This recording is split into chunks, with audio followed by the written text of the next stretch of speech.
Good evening. I'm Alan Devlin. Thank you for joining us here tonight.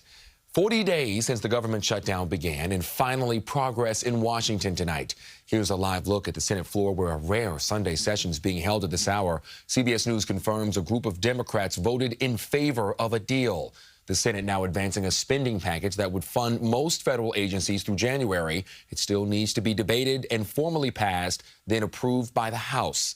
Jenna DeAngelis is following all the latest twists and turns on this one out of D.C. for us. So, Jenna, one step closer, still some more work to do here. That's right, Alan. Tonight's vote is the first major step toward opening the government since we entered a shutdown on October 1st, which sidelined federal workers, impacted travel, and made it difficult for many Americans to put food on the table.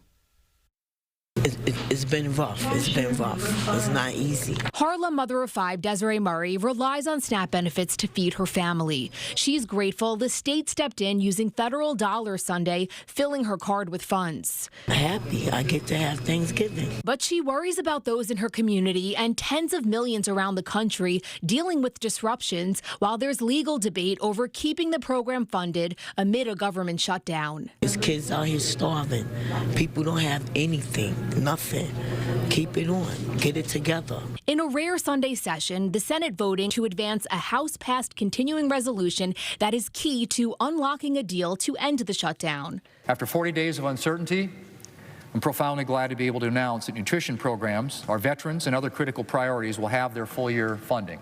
The measure would also extend the rest of government funding until late January. The deal includes a vote by mid-December on a bill of Democrats choosing regarding the Affordable Care Act, but it would not have a guaranteed outcome. I must vote no.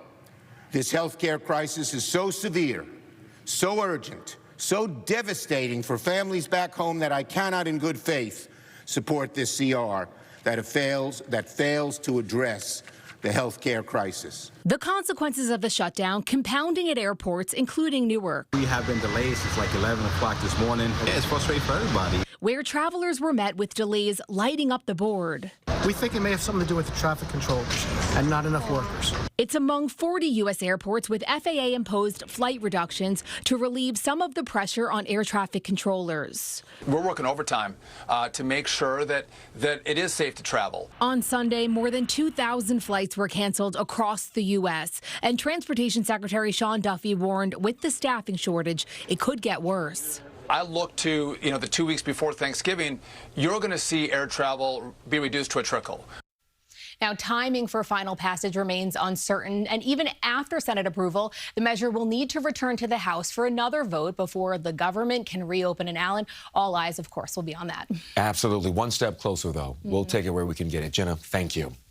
And we're following this one closely, as you just heard Jenna talk about there. Stay with us for the very latest on the government shutdown and on air and on streaming on CBS New York.